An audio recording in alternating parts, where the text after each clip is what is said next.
Putin estabeleceu uma ponte terrestre conectando a Crimeia com a Rússia no sul da Ucrânia. O exército russo transportou toneladas de combustível, munição e dezenas de milhares de soldados por essa ponte, pressionando implacavelmente as linhas ucranianas para manter esse território. A máquina de guerra russa devia sua própria existência inteiramente a essa rede de estradas e ferrovias, mas o custo foi pesado.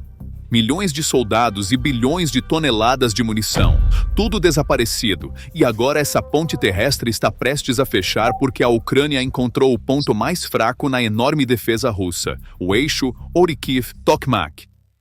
Esta adaga ucraniana, cravada na rota mais curta e vulnerável que leva a Melitopol e ao mar, deixou os comandantes russos em pânico. Primeiro, vamos olhar a situação no mapa e o impacto dos últimos 30 dias. O avanço da Ucrânia no sul não pode mais ser parado. No oeste de Zaporizhia, especificamente ao longo do eixo Orikhiv, as seções críticas de Novoyakovlivka, Lukianivka e Primorsk foram recapturadas dos russos. Essas áreas eram as barreiras de linha de frente da rede de defesa profunda da Rússia. Simultaneamente, a Ucrânia está vivenciando sua fase mais ativa ao longo do eixo Ruliaipole. Com avanços em torno de Ternov e Novohyorivka, a perigosa zona cinzenta entre os dois exércitos está agora totalmente sob o controle de Kiev. O detalhe militar mais importante a notar aqui é este. Eles não estão enfrentando uma unidade comum. O que um o exército de armas combinadas. Russo está defendendo esta região. No entanto, relatórios do campo confirmam que o 50º exército perdeu completamente sua capacidade de avançar e está efetivamente paralisado. O impulso constante da Ucrânia demonstra claramente que eles estão a apenas alguns saltos táticos das principais linhas de abastecimento que alimentam a Crimeia. O colapso está sendo mapeado passo a passo. No entanto, cortar esta ponte não pode ser alcançado através de ataques suicidas lançados de um único ponto. Você está enfrentando a região mais minada do mundo. Então, como a liderança militar ucraniana está desbloqueando isso? Eles estão implementando uma doutrina de assalto simultâneo impecável em 3 frentes para destruir as reservas russas e paralisar a estrutura de comando. Vamos examinar os 3 pilares dessa doutrina. O primeiro é o eixo Orikhiv-Robotyne. Este é o impulso principal. É o avanço blindado mais difícil e intenso diretamente ao sul em direção a Tokmak e, finalmente, Melitopol. As pesadas brigadas mecanizadas da Ucrânia estão concentradas ao longo deste eixo. O segundo é o eixo Ruliaipole. Este é um ataque de apoio e desvio.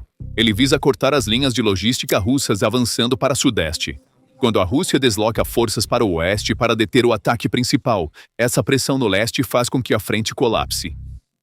A terceira é a ofensiva de Dnipro-Kherson. Esta é uma pressão psicológica e tática. Mesmo que o exército ucraniano não atravesse o rio Dnipro com uma força blindada massiva, ele mantém o exército russo em alerta máximo ao longo da margem do rio através de operações anfíbias constantes e infiltrações de forças especiais. Operadores de drones da 98ª Divisão Aerotransportada estão tentando atacar as forças ucranianas na direção de Kherson. Isso significa que a divisão não pode ser redistribuída para o sul. Este ataque simultâneo em 3 frentes está paralisando os processos de tomada de decisão dentro da estrutura de comando russa. Os russos atualmente não conseguem defender tanto suas fortalezas em Donetsk quanto essas 3 tentativas de avanço separadas ao mesmo tempo. Então, onde está o ponto mais fraco nas linhas de defesa russas? A linha Orikhiv-Tokmak é o elo mais fraco na defesa russa. Este local não foi escolhido por acaso. Esta é a rota mais curta que leva ao coração da ponte terrestre. Os comandantes ucranianos testaram esta área durante a contraofensiva de 2023, analisando o terreno e os reflexos defensivos russos. Agora, eles retornaram com muito mais experiência, capacidades de guerra eletrônica aprimoradas e um objetivo focado a laser. O objetivo não é capturar o centro de uma cidade. Na lógica militar, cidades são símbolos. Estradas são vida. O objetivo final é a rodovia M14 e a rede ferroviária paralela ao redor de Melitopol, o ponto de estrangulamento absoluto. As forças ucranianas não precisam pisar fisicamente na rodovia. No momento em que as unidades colocarem a rodovia M14 sob controle de fogo com seus obuseiros e drones FPV, o jogo acaba. Controle de fogo significa ser capaz de atingir instantaneamente cada caminhão-tanque russo e cada trem de munição que passa por essa rota. No entanto, os comandantes ucranianos não estão pensando de forma tão restrita a ponto de se concentrarem apenas no asfalto da rodovia. Dados militares atuais no terreno provam que a Ucrânia está conduzindo uma campanha massiva de ataques de médio alcance porque o que chamamos de ponte terrestre não é apenas um trecho de asfalto. É um organismo massivo composto por depósitos, linhas de comunicação, instalações de energia e um guarda-chuva de defesa aérea que o sustenta. Neste momento, a Ucrânia está desmantelando sistematicamente o sistema nervoso desse organismo. A infraestrutura energética de Tokmak, os enormes depósitos logísticos em Berdiansk e as torres de comunicação em Enerhodar estão sendo sistematicamente eliminados do mapa. Basta olhar para os alvos atingidos pelas forças ucranianas em uma única série de operações em 18 de março de 2026. 2 sistemas de defesa aérea Buk M1, 2 enormes depósitos de combustível e munição, 2 torres de comunicação de rede usadas para controlar drones Shahed e infraestrutura crítica de comunicação via satélite. Esta é uma operação projetada para deixar toda a rede de logística traseira e a estrutura de comando da Rússia cegas, surdas e paralisadas. Quando a pressão das forças terrestres se combina com essa destruição impecável da infraestrutura, o resultado é inevitável. A conexão terrestre entre a Crimeia e o continente russo está prestes a ser cortada. Os fluxos logísticos pararam, mas essa paralisia logística foi apenas o prelúdio para uma ofensiva terrestre muito maior. Quando analisamos os dados táticos no terreno, o quadro que emerge se assemelha menos a uma simples mudança de fronteira e mais a uma maravilha de engenharia complexa. A mais recente ofensiva da Ucrânia criou uma grande agitação ao longo daquela linha de frente crítica, onde as regiões de Dnipropetrovsk e Zaporizhia se intersectam, abrangendo um comprimento de 1.100 quilômetros. A libertação de uma área de 400 quilômetros quadrados nesta região, que havia sido o cenário de uma guerra de trincheiras estagnada por meses, demonstra como os equilíbrios operacionais podem ser revertidos no instante. Este avanço está enraizado não na força bruta, mas na inteligência de alta precisão e adaptação tecnológica. Unidades de elite como o Batalhão Skelia penetraram as densas linhas russas com equipes compactas e altamente móveis de apenas 200 integrantes. Locais estratégicos como Ternov foram recapturados após 3 dias de combates intensos. De acordo com relatos do Kyiv Independent, mais de 600 soldados russos foram neutralizados apenas nesta única operação local de alcance limitado. O avanço não se limitou apenas a Ternov. As forças ucranianas, aproveitando seu impulso, rapidamente limparam as aldeias de Orestopil, Oleksivka e Novohrihorivka, expandindo seu controle. Enfrentando-os, o citado Corpo de Armas Combinadas da Rússia não conseguiu manter sua posição contra essa onda de choque repentina e coordenada e foi forçado a recuar. Unidades russas que vinham lutando para manter esses territórios atravessando rios ao custo de meses de intenso fogo de artilharia e pesadas baixas, agora foram forçadas a recuar caoticamente de volta através desses mesmos rios. A quase completa libertação do Oblast de Dnipropetrovsk significa que a Rússia perdeu sua profundidade operacional na região. Então, como esses territórios mantidos a um custo enorme por meses mudaram de mãos em semanas? A resposta está em uma combinação de cegueira tecnológica e falta de adaptação tática. No início de fevereiro de 2026, os terminais Starlink que a Rússia vinha usando ilegalmente para tudo, desde comunicações centrais no campo de batalha até ataques de drones, de repente ficaram offline. Suas comunicações foram cortadas, sua coordenação colapsou, eles ficaram completamente cegos. A Ucrânia imediatamente aproveitou essa oportunidade ao implantar a tática de esquadrões de caça, composta por 12 a 20 soldados. Drones de reconhecimento identificaram o alvo, drones FPV realizaram o primeiro ataque e então o pelotão de caça completou a operação de limpeza. Este ciclo de identificar, atacar e limpar foi concluído em minutos, neutralizando as unidades russas antes que pudessem sequer entender o que estava acontecendo. A gravidade da situação é perfeitamente resumida pelas palavras de um comandante de batalhão da 95ª Brigada de Assalto Aerotransportado. Nós nos infiltramos atrás das linhas inimigas sob a cobertura de neve e neblina e destruímos seus drones de reconhecimento. Eles não podiam mais ver o que estava acontecendo nas linhas de frente. Cercamos aproximadamente 60 soldados russos. O detalhe mais impressionante, no entanto, foi este. As posições russas pelas quais os paraquedistas passaram não perceberam que estavam cercadas até uma semana completa depois. Esta profunda brecha no campo de batalha não foi apenas uma retirada local. Relatórios do campo e inteligência de satélite fornecida pelo Instituto para o Estudo da Guerra indicam que a movimentação da Ucrânia está interrompendo os planos ofensivos de primavera e verão de 2026 da Rússia, que vinham sendo preparados há meses. O impulso estratégico que Moscou havia construído para uma operação de grande escala ao longo dos eixos Pokrovsk, Liman e Zaporizhia dissipou-se em grande parte devido a esta crise repentina que irrompeu no sul. Quando ocorre um colapso tão profundo em um único ponto da frente, você é forçado a sacrificar suas melhores unidades para restabilizar as linhas defensivas. O comando russo foi obrigado a deslocar unidades aerotransportadas VDV e fuzileiros navais para a abertura no sul para fechar essa enorme brecha. Essas unidades deveriam ser a força de ataque da planejada ofensiva de primavera nas direções de Pokrovsk e Lyman. Agora estão atuando como bombeiros no sul. E o efeito dominó. Cada unidade deslocada para reforçar a defesa no sul enfraquece os planos de ataque em Donetsk. Mover unidades em um setor deixa posições em outro setor desprotegidas. O problema não terminou com o esgotamento das reservas russas. O exército ucraniano transformou esta área recém-capturada de 400 km² em uma armadilha massiva para a Rússia. Evitando erros do passado, Kyiv lançou um enorme esforço de engenharia nessas regiões, construindo fortificações de concreto em camadas. As linhas de frente das posições recém-estabelecidas foram transformadas em zonas de morte impecáveis, integradas com baterias de artilharia e drones FPV. As passagens estreitas e leitos de rios no terreno foram projetados para atrair um potencial contra-ataque russo para o que equivale a uma máquina de morte. Estamos vendo os resultados do conceito de guerra de drones da Ucrânia em torno de Mirhorod. Em fevereiro, 40 antenas de comunicação russas foram destruídas.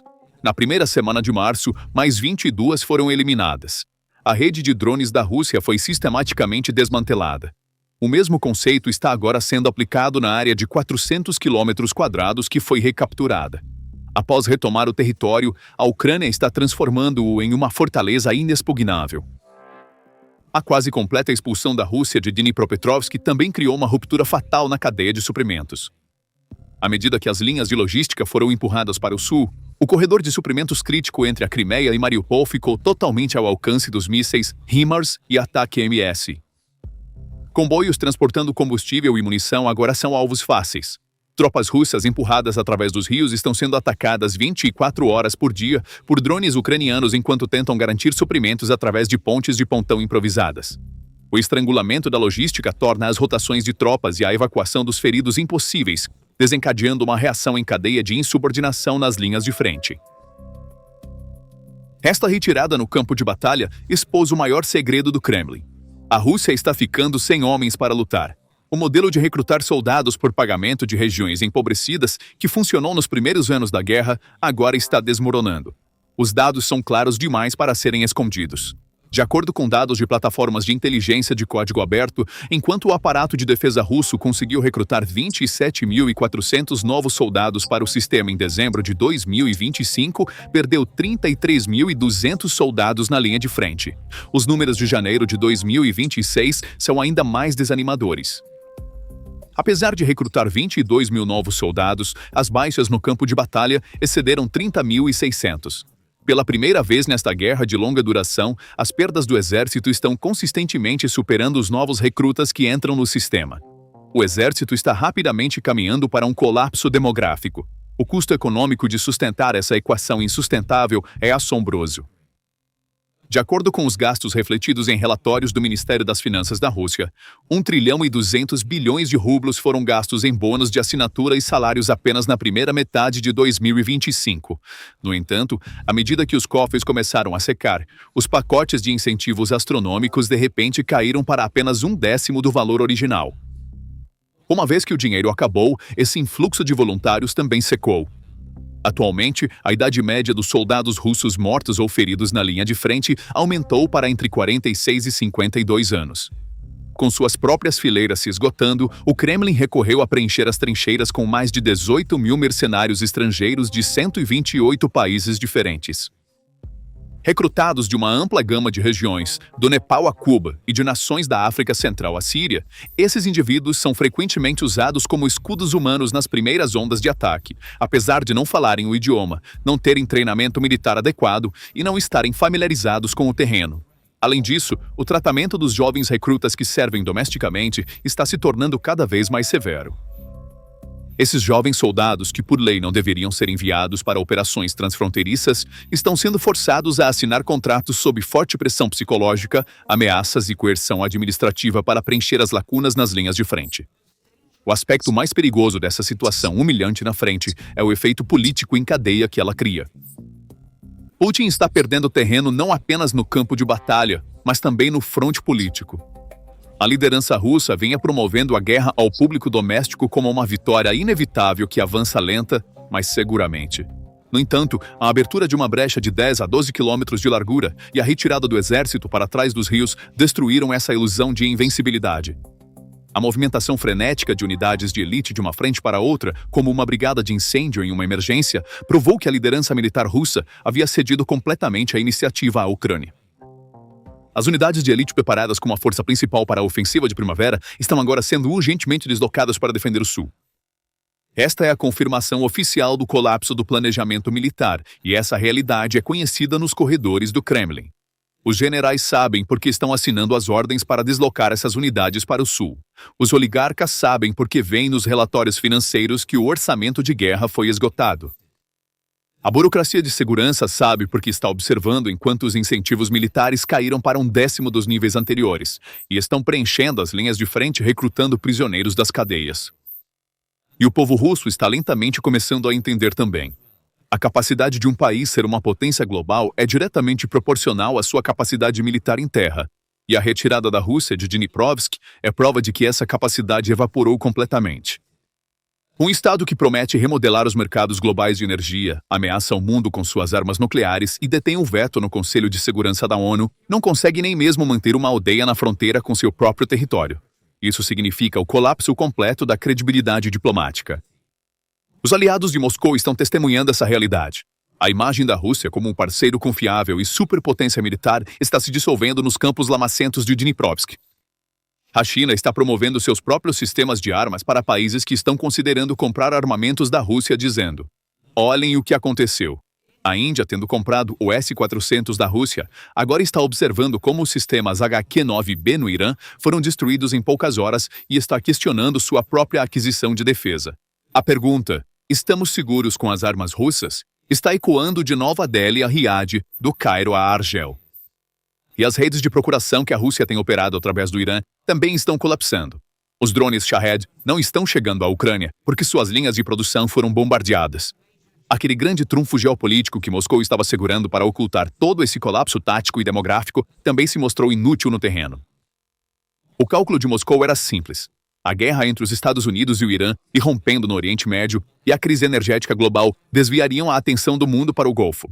Os Estados Unidos deslocariam porta-aviões para a frente iraniana e, enquanto a Europa lidasse com os preços do petróleo, o financiamento para a Ucrânia diminuiria. Uma Kiev enfraquecida, por sua vez, seria incapaz de resistir à ofensiva de primavera da Rússia e seria esmagada. No entanto, a suposta estratégia de distração impecável de Putin colapsou completamente em 3 aspectos. Primeiro, o apoio ocidental não diminuiu. Pelo contrário, aumentou. Os 8 países nórdico-bálticos aprovaram um pacote de ajuda de 500 milhões de dólares em meio à crise do Irã. A Polônia aumentou seu orçamento de defesa para mais de 4% do PIB. Em vez de intimidar o Ocidente, a crise reforçou a percepção de que a Rússia e seus aliados são uma ameaça global. Em segundo lugar, a linha de abastecimento de munições do Irã foi cortada. A destruição da infraestrutura militar do Irã por ataques aéreos dos Estados Unidos eliminou as linhas de produção Shahed. Moscou perdeu uma das linhas vitais que alimentavam sua própria guerra. E terceiro, mais importante, enquanto a atenção do mundo estava no Irã, a Ucrânia habilmente ativou seu plano mestre multifrontal de 2026. Enquanto o mundo olhava para o Golfo, as forças ucranianas estavam se infiltrando atrás das linhas russas sob a cobertura da neve e recuperando aquela área crítica de 400 quilômetros quadrados. Em última análise, a contraofensiva de 400 quilômetros quadrados da Ucrânia é a prova mais clara de que a dinâmica desta guerra mudou. Estamos enfrentando um exército russo que foi cegado pela interrupção do Starlink. Está desmoronando diante dos batalhões Hunter e está ficando sem orçamento para substituir seus soldados caídos.